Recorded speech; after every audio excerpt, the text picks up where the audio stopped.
अच्छा, इंजरीज़ की अगर हम बात कर ही रहे हैं तो शाहीन शाह अफरीदी की फ़िटनेस को लेके बहुत ज़्यादा कहा जा रहा है कि शायद वो अभी भी फुली फ़िट नहीं है, तो इस बारे में आप क्या कहना चाहेंगे?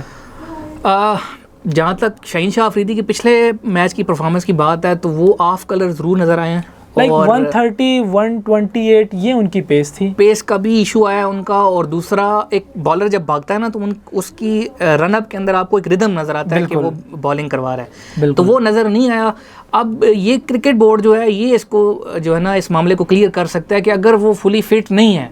तो बजाय इसके कि आप उनको मैच के अंदर लेके आएँ, उससे बेहतर है कि आप उनका कोई रिप्लेसमेंट ढूंढें। मसला अब यहाँ पे ये है कि उनका रिप्लेसमेंट आपने स्क्वाड के अंदर भी उस तरह से जो है नहीं की रखा। लेकिन देखें ना डॉक्टर साहब, आप बजा कह रहे हैं, लेकिन अगर मैं यहाँ पे आपको बताऊँ कि बुमराह जो है ना, वो उन्होंने 2022 का T20 वर्ल्ड कप खेला है, उसके बाद वो कितना अरसा टीम से बाहर रहे हैं सिर्फ इसी वजह से क्योंकि वो फुली फिट नहीं थे। और ना सिर्फ उन्होंने ख़ुद का बल्कि बोर्ड ने भी उनका ध्यान रखा है और उन्हें कहा है कि नहीं, कोई बात नहीं, हम वर्ल्ड कप हार रहे हैं, T20 वर्ल्ड कप हार रहे हैं, सीरीज़ हार रहे हैं, सिराज, शामी और ठाकुर इनके साथ जा रहे थे, बनवेश्वर कुमार के साथ, यहाँ तक कि वो जो इनका यादव है उनके साथ जा रहे थे, टीम में सीरीज़ खिला रहे थे, लेकिन बुमराह को नहीं ला रहे थे। तो क्या यहाँ पे शाहीन की भी गलती नहीं है कि अगर वो फुली फिट नहीं है तो वो क्यों खेल रहे हैं, और फिर बायलैटरल सीरीज़ के साथ साथ वो लीग्स भी खेल रहे हैं? अच्छा, यहाँ पे ना एक चीज़ मैं आपको ये बताऊँ कि पाकिस्तान क्रिकेट बोर्ड के हवाले से ना एक बड़ी चीज़ कॉमन है और लोगों के जहनों में भी होगी कि यहाँ पे अगर एक प्लेयर किसी भी वजह से टीम से बाहर होता है ना तो उसका कमबैक करना यहाँ पे एक बहुत बड़ा मसला बन जाता है। रिसेंटली आपने देखा होगा कि अहमद शहजाद को टीम से बाहर किया गया। जब अहमद शहजाद टेस्ट मैच खेल रहे थे ना, तो मैं आपको एक फैक्चुअल चीज़ ये बता दूं कि उनकी अभी भी जो टेस्ट मैच की एवरेज है वो 45+ है। अच्छा।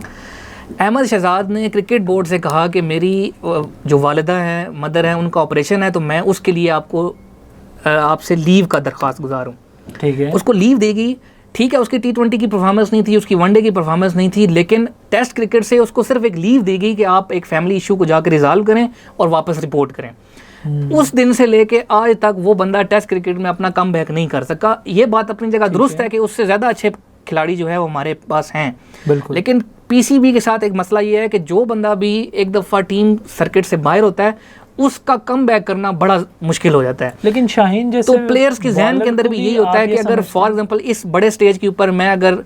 एक मैच की रेस्ट करता हूँ और खुसूसन इंपॉर्टेंट मैचेस के अंदर रेस्ट करता हूँ, तो ये ना हो कि मेरे लिए फिर बड़ा इशू बन जाए कि जी एक बड़ा प्लेयर था और इतने बड़े टूर्नामेंट के अंदर परफॉर्म नहीं कर सका। दूसरा ये बात ठीक है कि अगर एक प्लेयर इंजर्ड नहीं है तो PCB को इतना मार्जिन उसको देना चाहिए कि वो 1-2 मैचेस के लिए उसको रेस्ट करवाएं, उसकी रिहेबिलिटेशन करवाएं, फिजियोज मौजूद हैं, डॉक्टर्स मौजूद हैं साथ में,